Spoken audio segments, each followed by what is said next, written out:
Welcome to the Verbal Motivation Podcast, where we talk about the things that motivate us in life, religion, and relationships. My name is Nathan Vale. This is the first installment called Words That Cannot Be Spoken.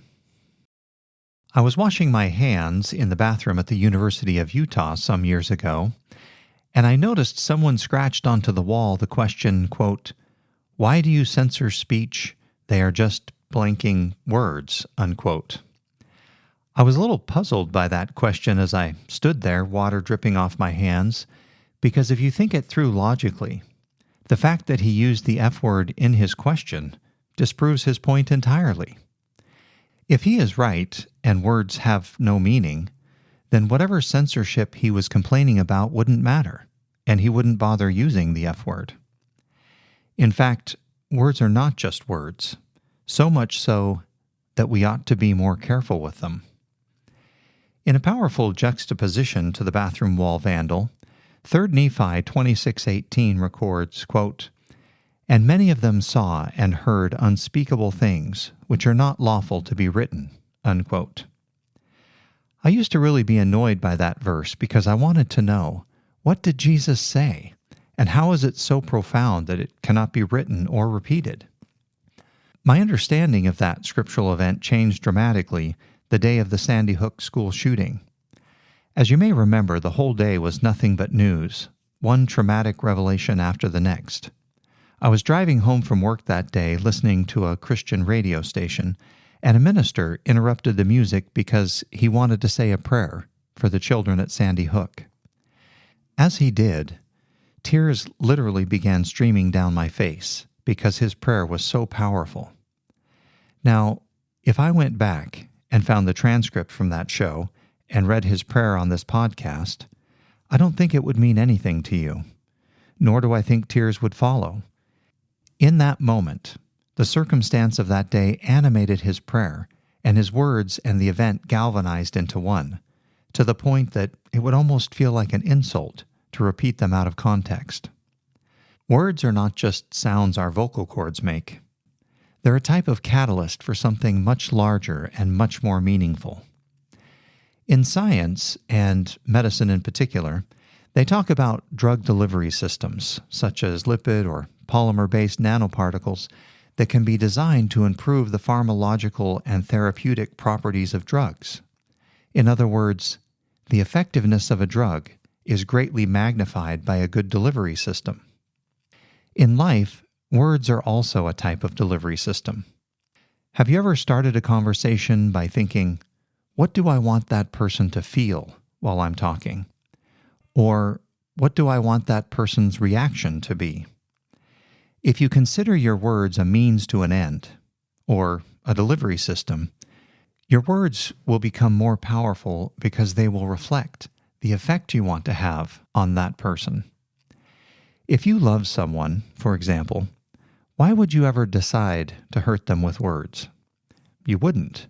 Yet, at the end of a frustrating day, if we just let the words flow without consideration, they often reflect what we are feeling, rather than what we want the other person to feel.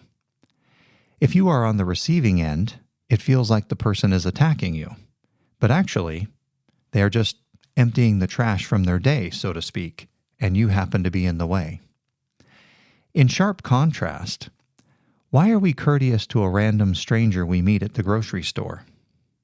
It's because at the store, we're thinking of the larger picture. We're careful with our words because we're worried about giving offense or how we are perceived by the stranger. We're thinking about them. But at home, we just open our mouths and words fall out without any consideration of their sharpness or the effect they will have. But shouldn't it be the opposite? Now, I'm not advocating for rudeness at the store. Rather, when we are with the ones we love the most, we should consider the larger picture as we would with the stranger. Rather than say what we feel, no matter how sharp, we should say what we want them to feel about what we're saying. There's also a completely opposite and fascinating phenomenon that happens as a result of speaking verbally.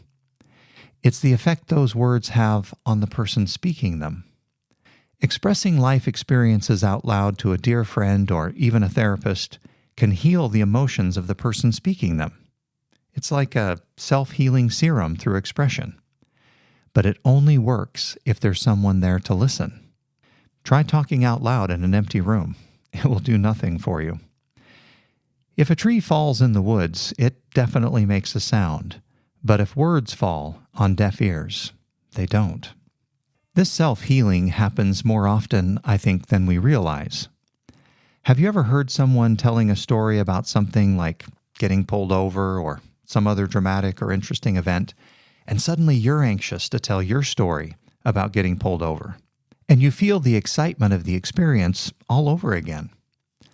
It doesn't make any sense, really, but when you share, it feels like the person you're speaking to owns a little piece of you, which is why it works and why you really only enjoy it if you like the person you're talking to.